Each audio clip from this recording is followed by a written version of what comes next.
Hi friends, welcome back to our channel. ఈరోజు మన కిచెన్లో క్రిస్పీగా కరకరలాడుతూ చాలా టేస్టీగా ఉండే 2 రకాల స్నాక్స్ని ఎలా చేయాలో చూపించబోతున్నానండి.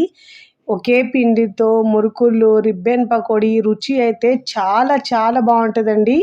శనగపిండి లేకుండా ఇలా జంతికలు చేస్తే చాలా చాలా టేస్టీగా వస్తాయండి. చాలా గుల్లగా వస్తాయి, తిన్నా కొద్దీ తినాలనిపిస్తాయండి. పొట్టకు కూడా హెవీ అనిపించకుండా చాలా బాగుంటాయి.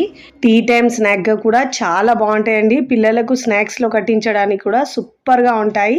మరి ఇక ఏమాత్రం ఆలస్యం చేయకుండా చాలా ఈజీగా గుల్లగా ఉండే మురుకుల్ని ఎలా చేయాలో చూద్దాం రండి. ముందుగా ఇక్కడ నేను 3/4 కప్పు పుట్నాల పప్పు, చట్నీ పప్పు అంటారు కదండి, అది 3/4 కప్పు తీసుకోవాలి. అన్ని కొలతలు ఒక దాంతోనే తీసుకోవాలి. మిక్సీ జార్ తీసుకొని పుట్నాల పప్పు దాంట్లో వేసుకొని మెత్తగా గ్రైండ్ చేసుకోవాలండి. వీలైనంత మెత్తగా గ్రైండ్ చేసుకోవాలి. ఇలా గ్రైండ్ చేసుకున్న పిండిని పక్కకు పెట్టేసి పెద్ద మిక్సింగ్ బౌల్ తీసుకొని దాంట్లో ఏ కప్పుతో అయితే మనం పుట్నాల పప్పు తీసుకున్నామో అదే కప్పుతో 2 కప్పుల బియ్యం పిండి తీసుకోవాలండి. రెడీమేడ్గా ఉండే పిండినైనా తీసుకోవచ్చు, లేదంటే ఇంట్లో పట్టించిన పిండి అయినా తీసుకోవచ్చండి. నేనైతే ఇక్కడ 2 కప్పుల బియ్యం పిండి తీసుకున్నానండి. ఇప్పుడు గ్రైండ్ చేసుకున్న పుట్నాల పప్పును కూడా ఇలా జల్లించి తీసుకోవాలండి. ఇలా పిండిని మనం జల్లించి తీసుకోవడం వల్ల జంతికలు చాలా గుల్లగా వస్తాయండి. మొత్తం పిండిని మనం ఇలా జల్లించి తీసుకోవాలి. ఫస్ట్ టైం నా ఛానల్ చూస్తున్న వాళ్ళు ప్లీజ్ నా ఛానల్ని సబ్స్క్రైబ్ చేసుకోండి, లైక్ చేయండి, పక్కనున్న బెల్ ఐకాన్ని ప్రెస్ చేయండి. ఇలా ప్రెస్ చేయడం వల్ల నేను పెట్టే వీడియో నోటిఫికేషన్ ముందుగా మీ హోమ్ పేజ్కి వస్తాయండి. ఇలా పిండిలు రెండింటిని మనం జల్లించుకున్న తర్వాత స్పూన్తో ఇలా ఒకసారి బాగా మిక్స్ చేసుకోవాలి. ఇప్పుడు ఇలా బాగా మిక్స్ చేసుకున్న తర్వాత ఈ పిండిని పక్కకు పెట్టుకొని మనము స్టవ్ మీద ప్యాన్ పెట్టుకోవాలండి. ప్యాన్ పెట్టుకొని దాంట్లో ఏ కప్పుతో అయితే మనము పప్పులు, బియ్యం పిండి తీసుకున్నామో అదే కప్పుతో 2.5 కప్పుల వాటర్ తీసుకోవాలండి. కరెక్ట్గా సరిపోతుందండి. ఈ వాటర్ అయితే మనకు 2.5 కప్పులు తీసుకోవాలి. చాలా ఈజీగా చేసుకోవచ్చండి ఈ మురుకుల్లో అయితే మనము. ఇప్పుడు దీంట్లో రుచికి సరిపోయినంత ఉప్పు వేసుకోవాలండి. ఇప్పుడు దీంట్లో 1 టీ స్పూన్ దాకా కారం వేసుకోవాలండి. ఉప్పు, కారం మీ టేస్ట్ని బట్టి యాడ్ చేసుకోండి, ఎక్కువ తక్కువ అనేది. కానీ చాలా టేస్టీగా, చాలా ఈజీగా, సింపుల్గా చేసుకునే మురుకుల రెసిపీ అండి. ఇప్పుడు దీంట్లో 1/4 టీ స్పూన్ దాకా పసుపు వేసుకోవాలండి. పసుపు వేసుకోవడం వల్ల జంతికలకు మంచి కలర్ వస్తుందండి. ఇప్పుడు దీంట్లో 1/4 టీ స్పూన్ దాకా ఇంగువ వేసుకోవాలండి. ఇప్పుడు దీంట్లో 1 టీ స్పూన్ దాకా వాము వేసుకోవాలండి. వాము ఫ్లేవర్ చాలా బాగుంటుంది. ఇప్పుడు దీంట్లో 1 టేబుల్ స్పూన్ దాకా నువ్వులు వేసుకోవాలి. వేయించిన నువ్వులు కాదండి, నార్మల్గా తీసుకున్న నువ్వులు 1 టేబుల్ స్పూన్ దాకా వేసుకోవాలండి. మంచిగా గుల్లగా క్రిస్పీగా రావడానికి 2 నుంచి 3 టీ స్పూన్ల డాల్డా వేసుకోవాలి, లేదంటే నెయ్యి అయినా వేసుకోవచ్చు, ఆయిల్ అయినా వేసుకోవచ్చు అండి. ఇలా వేసుకున్న తర్వాత మనము వాటర్ బాగా ఉడుకుతున్నాయి కదండి, అప్పుడు స్టవ్ని సిమ్లో ఉంచేసి ముందుగా మనము జల్లించుకున్న పిండిని వేసుకొని మంటను లో ఫ్లేమ్లో ఉంచి ఇలా బాగా మిక్స్ చేసుకోవాలండి. మురుకులు చాలా గుల్లగా వస్తాయండి. అచ్చం స్వీట్ షాప్లో ఎలా ఉంటాయో అదే విధంగా వస్తాయండి ఇవైతే.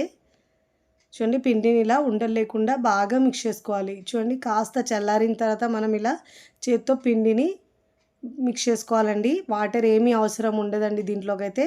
మనం వేసిన వాటర్ కరెక్ట్గా సరిపోతుందండి. ఇదే వాటర్ మనకు సరిపోతుందండి. పిండిని బాగా మిక్స్ చేసుకోవాలి. ఎంత బాగా మిక్స్ చేసుకుంటే మనకు అంత బాగా వస్తాయండి.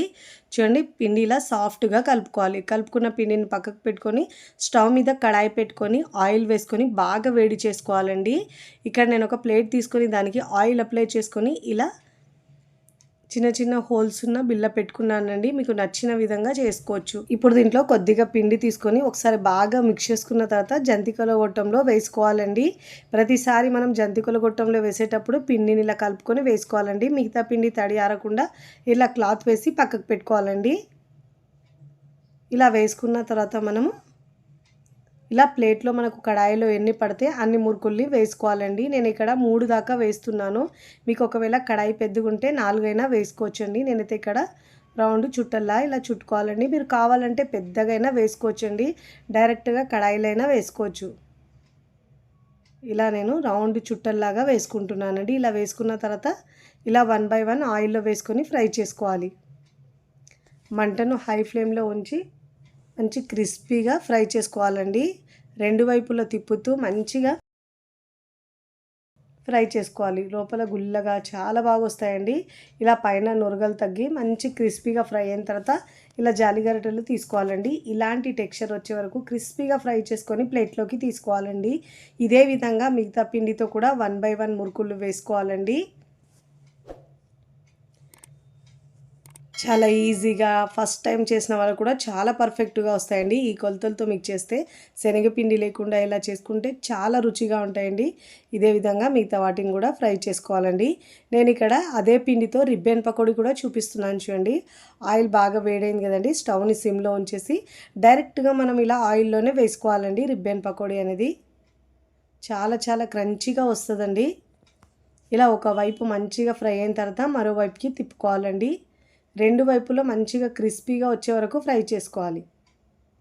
ఇలా ఫ్రై చేసుకున్న తర్వాత సర్వింగ్ ప్లేట్లోకి సర్వ్ చేసుకోవాలండి. ముందుగా అయితే నేను మురుకుల్ని సర్వింగ్ ప్లేట్లోకి సర్వ్ చేసుకుంటున్నాను. చూస్తుంటేనే ఎప్పుడెప్పుడు తినాలనిపిస్తుందండి. దాంట్లో నేను కొద్దిగా కరివేపాకు ఫ్రై చేసుకొని వేసుకున్నానండి. కరివేపాకు ఫ్లేవర్ అయితే చాలా బాగుంటుందండి. రిబ్బన్ పకోడీ కూడా సర్వింగ్ ప్లేట్లోకి సర్వ్ చేసుకున్నాను. ఇలా చేసుకున్న స్నాక్స్ని మనం 15 రోజుల పాటు నిల్వ చేసుకొని తినేయచ్చండి. పిల్లలు స్నాక్స్ అడిగినప్పుడు లేదంటే టీ టైం స్నాక్ కూడా చాలా చాలా బాగుంటాయండి. చాలా ఈజీగా టేస్టీగా చేసుకునే 2 రకాల జంతికలు అండ్ రిబ్బన్ పకోడీ మీకు నచ్చితే తప్పకుండా ట్రై చేయండి. ట్రై చేసి ఎలా కుదిరిందో కామెంట్ ద్వారా తెలియచేయండి.